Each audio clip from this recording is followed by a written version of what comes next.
Every great story is an iron odyssey, a long and difficult journey that tests the very limits of human endurance and will. Follow our characters as they navigate the rocky paths of fate to find their ultimate home. Subscribe today and join the most epic journey of the digital age. Watched my daughter through the diner window. She was moving fast between tables, balancing 3 plates on one arm, laughing at something an older customer said. 22 years old, 3rd year at Ohio State studying nursing, and she still worked 25 hours a week at this place on Maple Street. The October wind had already started to bite, that particular kind of Ohio cold that doesn't ask permission. I stood there longer than I should have, just watching her. Pride does something strange to your chest when it mixes with worry. Her name was Jenna, my daughter, the most important thing I've ever done with my life, and I didn't do it alone long. Her mother, Diane, left when Jenna was 6. Not died, just left, which is a different kind of loss, the kind that doesn't come with casseroles and sympathy cards. 18 years of just the 2 of us after that. I worked as an electrician, union job, decent wages. We weren't comfortable, but we were okay. Jenna never wanted more than we had. She wanted to earn things herself. My phone buzzed. My brother's number lit up the screen. "Hey, you're still coming to Thanksgiving, right? Lynn's been planning this for weeks." "Of course. Jenna and I will be there around 2. There was a pause, the kind that means something. About that, Lynn was kind of hoping to keep it more intimate this year. You know how she gets about the head count. Seating and all. "Jenna's 22, I said. "She's not exactly going to climb on the table." I know. It's just, look, she's inviting the Aldersons. Ken and Patrice. You know Ken's been looking at partnering with Lynn's firm on that commercial property deal. Lynn wants everything to go smooth, professional. You know how those conversations go. What does that have to do with Jenna?" Another pause. Longer this time. "Nothing against her, man. She's a great kid. It's just, Patrice Alderson is a certain kind of person." She asked if there'd be anyone under 30 at the table, and Lynn kind of panicked. "Jenna works at a diner, and Patrice, she'll ask what everyone does, and Lynn's afraid. She's a nursing student paying her own way through school," I said. "I know that. You know that. But Patrice won't see that. She'll just see the diner part. Look, it's one dinner." I looked back through the window. Jenna was refilling a coffee cup for a man in a John Deere cap who was probably the same age as my grandfather would have been. She was saying something that made him laugh, full and real. "We'll be there at 2, I said, and I hung up. I didn't tell Jenna that night. She came home still wearing her apron, smelling like coffee and maple syrup, plopped down on the couch with her shoes still on the way she's done since she was 9. "I found a cardigan at the thrift store on 5th, she said. Still had the tags on. "I think someone bought it and never wore it. I thought it'd be nice for your brother's dinner." She'd ironed it. It was hanging on the back of her bedroom door when I walked past, neat and careful the way she did everything. "Uncle Ray's place always has that big spread," she said. "Remember 2 years ago his wife made 4 kinds of pie?" "I remember. I got them a candle set. One of those wooden wick ones from the craft store. Smells like cedar and cloves. She saved up for it." I knew because I'd seen the jar she kept tip money in on her dresser, and it had been full a week ago. My heart did something complicated and quiet. "She'll love it," I told her. "My brother Ray and his wife Lynn live in a house in Dublin, Ohio, that they spent 4 years renovating and never stopped telling you about it. 5 bedrooms, a kitchen that opened up into some kind of great room with 15-foot ceilings. A wine cellar Ray called a wine cellar, but was mostly for show. Lynn worked in commercial real estate and had the particular energy of someone who treated every social event like a transaction to be optimized. She wasn't cruel exactly. She was strategic. There's a difference, but sometimes it doesn't feel like one. We pulled into the driveway at 158. I planned it that way. Wanted to help. Wanted to sell like she belonged here. The driveway already had 4 cars I didn't recognize. A Range Rover, 2 BMWs, one of those new electric Escalades that cost more than my house. "We're early," Jenna said, grabbing the gift bag from the back. "Good. We can help set up." The door opened before we even knocked. Lynn stood there in a cashmere sweater dress, pearl earrings, hair done. She smiled when she saw me. The smile got thinner when it reached Jenna. "You're early." "Thought we could help," I said. "Everything's already handled." She stepped aside to let us in. There were people in the living room already, talking about something that involved the word portfolio. I could smell real food, roasting turkey, and something with rosemary. Jenna was looking around with that expression she gets, taking everything in. The kind of look that's half wonder and half trying not to feel like a tourist in your own family's house. Lynn touched my arm lightly. "The Aldersons aren't here yet. Why don't you go find Ray? He's in the den." She looked at Jenna. "Jenna, honey, the caterers could actually use some help in the kitchen. They're a little behind. You wouldn't mind, would you?" Jenna blinked. "Sure, I can help." "Lynn," I started. "It's fine, Dad." Jenna was already turning toward the kitchen.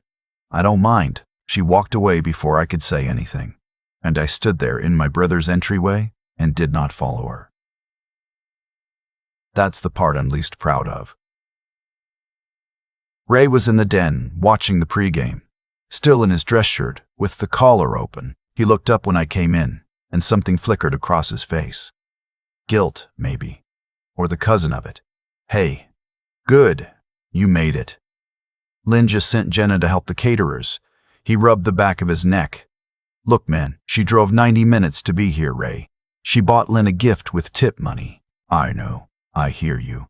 But the Aldersons, this deal is worth a lot to Lynn. Like a significant amount. And Patrice Alderson, she has opinions about things. About people." "What kind of opinions?" "The kind that cost money if you upset them." He said it like it was a fact of physics, neutral and immovable. "Where are your kids?"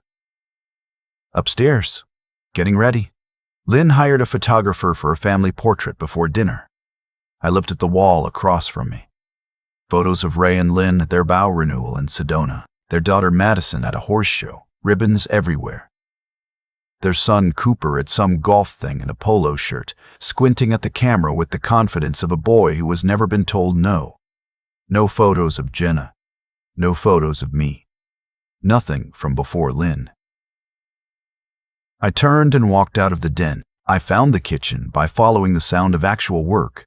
2 caterers in black aprons were plating things with military precision. Jenna was at the island, quietly and carefully transferring cranberry sauce into a serving dish someone had pointed her toward, still in her thrift store cardigan that she'd ironed carefully and hung on the door.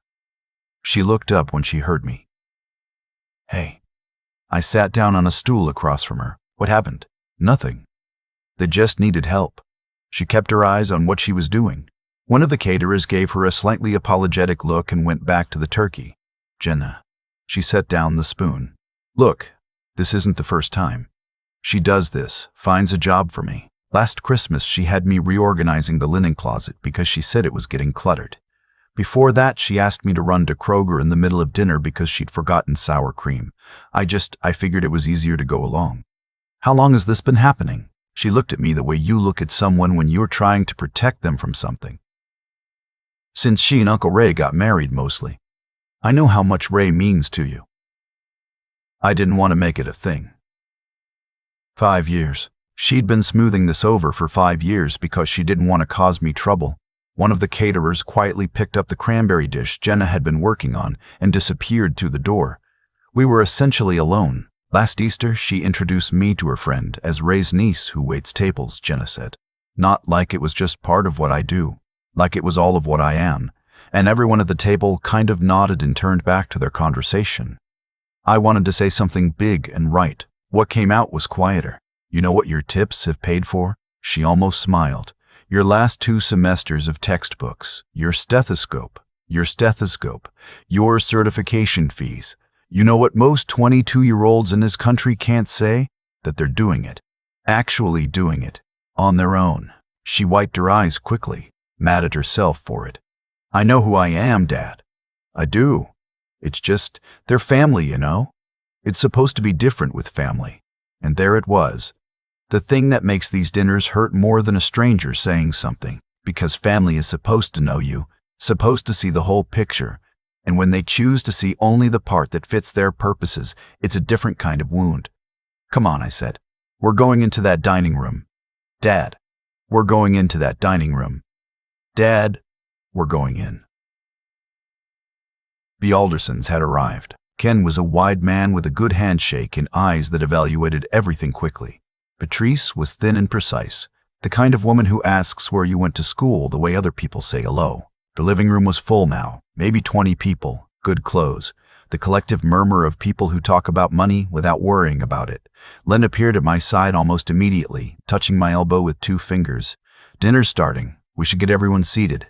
The dining room had a long table that sat 24. Place cards, crystal glasses, the full production. I found my card near the far end and Jenna's next to mine, around the corner by the door to the butler's pantry, the revolving door, basically, the one the caterers would be using constantly. I picked up both cards. "Lynn," I held them up. "These need to move." She kept her voice low and even. "The seating is arranged. Patrice and Ken are in the center and everything is organized around. Then rearrange." I moved our cards to 2 open seats midway down the table. Lynn looked at me the way she probably looks at contractors who miss deadlines. She pulled the cards back and held them for a moment, calculating. "Fine." She placed them back where I'd put them. "But if Patrice comments on the disruption, you can explain it to her yourself." Dinner started. Turkey and all the trimmings, the way November's supposed to be. The conversations around me were the kind I'd learned to ride without participating. Commercial zoning, school district rankings, someone's second home in Hilton Head. Jenna ate quietly, carefully, smiling when someone near us said something addressed to the table. About 40 minutes in, Patrice Alderson leaned across her husband to address the table at some volume. I always love knowing what everyone does. It's so interesting. She started going around: attorney, financial advisor, Lynn; commercial real estate, Ray; property development. Then she got to me. "And you?" "Electrician," I said. "Union." "Oh, good for you." "The same tone as reliable used car." She moved on. "And your daughter?" "I'm a nursing student," Jenna said. "3rd year at Ohio State." "And you work while you're in school?" "I waitress, yes." Patrice's smile was the kind that doesn't move anything above the cheeks. How industrious. She turned to the woman across from her, and they started talking about something to do with a benefit gala. Lynn's daughter, Madison, 15, already wearing the social armor of someone who'd been trained for this since birth, leaned toward her friend at the table and said something. They both looked at Jenna. They didn't bother to whisper very hard. "Is she the help?" Her friend covered her mouth. I heard it. Jenna heard it. I watched my daughter's jaw set and her eyes go somewhere internal. That place people go when they've decided not to react because reacting costs too much. She'd been making that calculation for 5 years at this table. Longer, probably. I pushed back my chair. A leg scraped against the hardwood, and it was loud, and I let it be loud. "Madison." My voice was quiet. The table got quieter.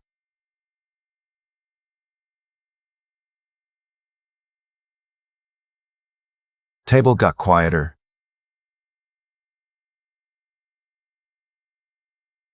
She looked at me with the bored defiance of a 15-year-old who has never had to reckon with consequences. She bought your mother a gift with money she earned on her feet. She was sent to help the caterers when she arrived, and she did it without complaint because she's that kind of person. So when you ask if she's the help, what I need you to understand is that the answer is yes, she helps herself. Every single day in ways that you have never had to. The table was very still. Patrice Alderson had stopped cutting her turkey.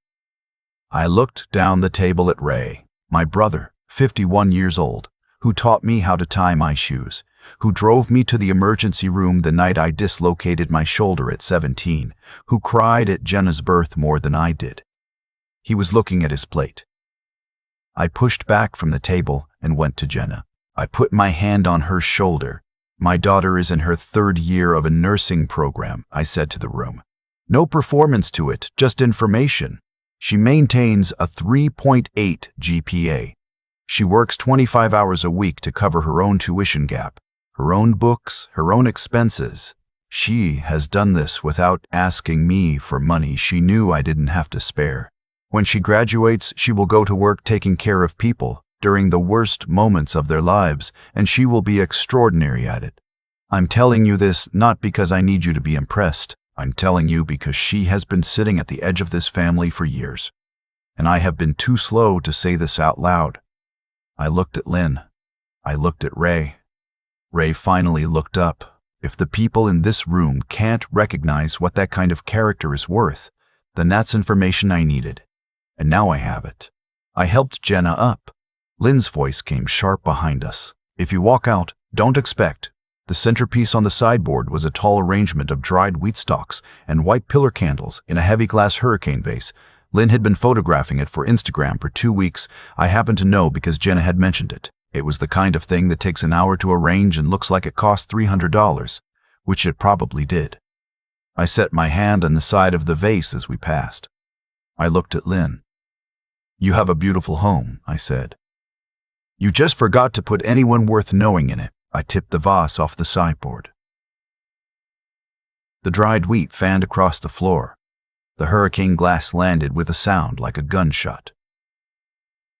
We walked out. Neither of us talked for the first few miles on 270.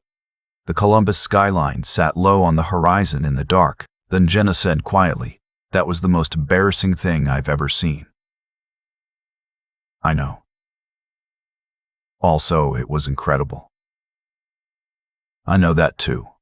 We went to Steak and Shake because it was open and because we'd both barely eaten. Jenna ordered a cookies and cream milkshake and a double steak burger and told me it was the best Thanksgiving she could remember. I believed her. Ray didn't call that night. Didn't call the next day either. 10 days later, I got a letter, not an email, an actual letter, from Lynn's attorney, itemizing the glass hurricane vase and a rug she claimed had been damaged by candle wax. The figure was $1,800. The letter was very official and very cold, and I suspected it was mostly designed to make me feel small. I forwarded it to my own attorney. We counter-proposed. I laid out in writing a pattern of behavior going back 5 years. The linen closet, the Kroger run, the Caterer incident, the seating arrangement. I noted that Madison's comment had been made in front of witnesses. I indicated that I was prepared to document and contest any claim publicly. I mentioned that Patrice Alderson's name had come up in the proceedings and that I would, of course, need to contact her as a witness if this proceeded. I never heard about the $1,800 again. Ray called 4 months later. February, gray and cold. I was in a crawl space running conduit when my phone buzzed and I almost didn't answer it. I answered it. He didn't start with hello. He started with, "Lynn and I are separated." I climbed out of the crawl space and sat on the floor of the unfinished basement. What happened? She's been in a relationship with Ken Alderson. Has been, apparently, for about 18 months. The partnership deal was real. So was the other thing. I didn't know what to say, so I didn't say anything. I was so focused on keeping her happy, he said. On making the life she wanted. I looked away from everything that didn't fit into that picture. Including you. Including Yun. People choose to look away, Ray. I know. And I'm not asking you to make it easier than it was. I just... He stopped. How's Jenna? She's good. Really good. She had a clinical rotation at Riverside last month. Her supervisor wrote something about her that made me actually have to pull over when I read it. I heard him exhale. That's her. That's always been her. Yeah, I know. If she's willing to talk to me, I'd like to try to do better. I'm not expecting anything. I'd like to try. I told him what I told myself every day after Diane left, which was that nothing worth having gets handed to you, and that showing up is the beginning of every good thing. I told him to call Jenna directly, that it was her call to make, not mine. He did call her. She made him wait 3 weeks before she answered. Then she answered. She told him she'd need to see consistency over time, not gestures. He said okay. He started showing up. Small things. He came to her pinning ceremony at the end of the semester. Nursing students get pinned when they formally enter the profession. A tradition I hadn't known about until Jenna explained it to me. Ray sat 2 seats down from me and he was quiet the whole time, and when they called her name, he stood up before I did. That meant something. By summer, he'd moved out of the Dublin house and into a condo near Grandview. Smaller, quieter. He told me it felt more honest somehow. He started learning who his kids actually were. Not the polished versions Lynn had arranged for public consumption, but the real ones with the rough edges and the actual needs. Madison was angrier than anyone had known. Cooper was anxious. Ray started driving Madison to her therapy appointments and staying in the waiting room, not on his phone, just there. Jenna graduated the following May. Nursing degree honors. I sat in the third row and watched her walk across the stage in the Schottenstein Center, and I thought about the tip jar on her dresser, and the cardigan she'd ironed, and the way she'd sat in my brother's kitchen at Thanksgiving and said, "I know who I am, Dad." I do. She does. I made sure of it. The way her mother couldn't be bothered to. The way life wasn't going to do it for her. Not by giving her things. By making sure she knew the things you can't buy. That your value isn't derived from where you sit at someone else's table. That honest work is not a diminishment. That people who require you to make yourself smaller are telling you something important about themselves, not about you. Jenna took a position at Ohio State Medical Center, ICU. She's been there 18 months now. She got a commendation 6 months in for something involving a code situation and fast thinking. She texted me about it at 11 p.m. on a Tuesday, and I read it standing in my kitchen in my socks, and I had to just stand there for a while. Ray came over for dinner at my house last fall. Jana cooked, nothing fancy. She made chili and cornbread, the same thing I used to make on Sunday nights when she was growing up. Ray ate 2 bowls and told her it was the best thing he'd had since he moved. She rolled her eyes at him the way she used to roll her eyes at me, that particular affectionate exasperation, and something in the room settled. He told me afterward on the porch in the cold that he put real boundaries in place with Madison and Cooper around work and accountability. No cars handed over like candy, part-time jobs required with real hours. They hated it at first. He said Madison had gotten a job at a coffee shop 3 months ago and called him from her break. The first week to say she now understood about being on your feet for hours and she was sorry. Ray said he cried in his car on the way home. I thought about that on the drive back from Thanksgiving last November. The way Jenna had said "I know who I am" like it was a flag she was planting in ground she'd earned. She'd learned it the hard way. From being sent to kitchens and seated by butlers' pantry doors and introduced as the girl who waits tables. She'd learned it the way most good things get learned, which is under pressure, without much help, while hoping someone would eventually notice. I noticed late. I could have been faster. I could have said something 5 years ago when it started, when the linen closet thing happened, and Jenna shrugged it off and I let her shrug it off because it seemed easier. That's the mistake I carried. Not that I finally said something, that it took me that long. If there's anything I'd say to any parent sitting in that situation, where the calculus seems to be keep the peace versus protect your kid, it's this. There is no version of the peace that's worth keeping if your child is the cost of it. They're watching you make that calculation. They're learning from it. Stand up for them. Even when it's awkward. Even when it's your brother's house and you're going to tip over something Lynn paid $300 for and drive home in the dark to a steak and shake, and your kid is going to say that was so embarrassing. And also it was incredible. Especially then. Especially that. I've thought a lot about the word consequences. Not in any abstract sense, just the plain mechanical version of it. What you do has weight. That weight lands somewhere, on someone, eventually. Usually on the people closest to you, which means the people who had the least to do with the choice you made. Lynn built a version of her life that required everyone around her to stay in their assigned positions. Jenna in the kitchen, me at the end of the table, her kids in the center, untested, unearned. And for 5 years the machine ran because enough of us went along with it. I went along with it. That's the part I keep coming back to. Not Lynn's cruelty, which was at least honest in its way, but my own willingness to call her behavior a personality quirk instead of a pattern. You can excuse almost anything once, twice. You can call it keeping the peace. What you're actually doing is choosing your own comfort over your kid's dignity. Those aren't the same thing, even when they feel like they are. Jenna never asked me to blow anything up. She asked me for nothing, which is its own kind of thing to reckon with. She smoothed it over for 5 years because she knew how much Ray meant to me, and she didn't want to be the reason I lost him. 22 years old, running herself ragged between clinicals and double shifts, and she was still protecting me. I don't know exactly what I taught her that made her that way. I know what I didn't teach her. I didn't teach her to make herself small. Somewhere in the middle of all those Sundays making chili and all those years of watching her counter tip money into a jar on her dresser, she figured out who she was. I just tried not to get in the way of it. Ray lost his marriage and didn't see it coming because he'd been so focused on the performance of a good life that he stopped paying attention to the actual one. That's not a punishment. It's just what happens when you invest everything in the appearance of something. The appearance eventually runs out. What's underneath is what you actually built. Ray got lucky. What was underneath was still salvageable. He had to learn to sit in a waiting room without his phone. He had to learn his daughter's anger and his son's anxiety like they were new information, because they were. That process is slow and uncomfortable, and there are no shortcuts through it. He's doing it anyway. That counts for something. Jenna is in the ICQ now. She codes patients back to life at 3 in the morning and goes home and sleeps 4 hours and comes back. She is exceptional at what she does because she spent years learning how to show up for people who had nothing to offer her in return. Tables full of strangers who needed coffee refills, customers who barely registered her name. She learned service before she learned status, which means she learned it in the right order. What I said in that dining room wasn't a performance, it was just late.